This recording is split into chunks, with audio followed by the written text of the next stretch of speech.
एक बार एक सेठ ने एक शोरूम खोला और एक बुजुर्ग को इनॉग्रेशन के लिए बुलाया। उद्घाटन के बाद जैसा कि होता है कि शोरूम के मालिक ने उन बुजुर्ग की बड़ी इज्जत की। बड़ी इज्जत अफजाई करने के बाद उनको बताया कि देखिए, यहाँ पे 21,000 चीज़ें हैं इस शोरूम में बेचने के लिए। इसमें से आपको जो भी चाहिए, जितनी चाहिए आप ले लीजिए। बुजुर्ग हंसे और बोले कि इनमें से एक भी चीज़ मुझे जीने के लिए ज़रूरी नहीं लगती।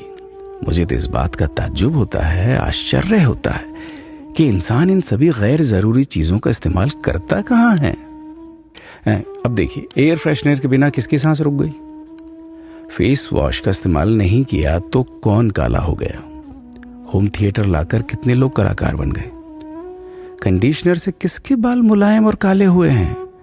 अरे, जो डाइनिंग टेबल यूज करते हैं, क्या उनके घुटने नहीं दुखते? थोड़ा दिमाग पर जोर डालकर याद कीजिए कि हैंड वॉश के बिना आपके किस दादा के पेट में कीड़े हो गए थे। अगर हम डीओ मारकर निकलते हैं तो क्या लोग हमें सूंघने आते हैं? एक्चुअल में तो हम सभी इस प्रकृति को चुनौती दे रहे हैं, वरना बुगला जो होता है वो शैम्पू से नहाता है क्या?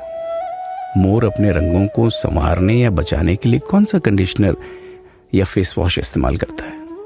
कभी किसी बिल्ली को मोतियाबिंद होता देखा है? किसी खरगोश के बाल कभी गिरते हुए या सफेद होते हुए देखे हैं? इनहेलर या बाम के बिना भी कुत्ते के सूंघने की क्षमता उतनी ही तेज है। मधुमक्खी का शुगर लेवल बिना दवाई के भी कंट्रोल में ही है।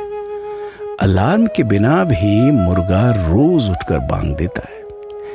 दरअसल इंसान पैसा खर्च करके दुखी होने की चीजें खुद ही खरीदता रहता है। नेट बंद तो दुखी, लाइट जाए तो दुखी, मोबाइल का चार्जर खराब तो दुखी, केबल टीवी कट जाए तो दुखी, मच्छर मारने की दवाई ना मिले तो दुखी, महिलाओं को मेकअप ना मिले तो दुखी, मैचिंग कपड़े नहीं मिले तो दुखी। आजकल इंसान 10 मिनट में 20 तरह से दुखी और परेशान रहता है।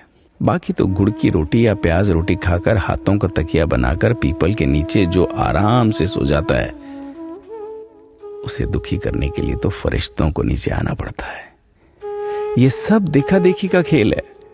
सच तो यह है कि सुखी रहने के लिए बहुत कम खर्चा होता है, लेकिन दूसरों को दिखाने में कि मैं कितना सुखी हूं, इसी में बहुत ज्यादा खर्चा होता है। जैसे जैसे सुविधाएं बढ़ रही हैं, दुखी होने के रास्ते भी खुलते जा रहे हैं।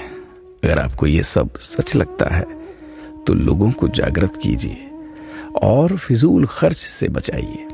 दोस्तों, खुद सुखी होने के लिए खर्च कीजिए, दूसरों को दिखाने के लिए नहीं। हाँ, लेकिन अपना ख्याल रखिएगा।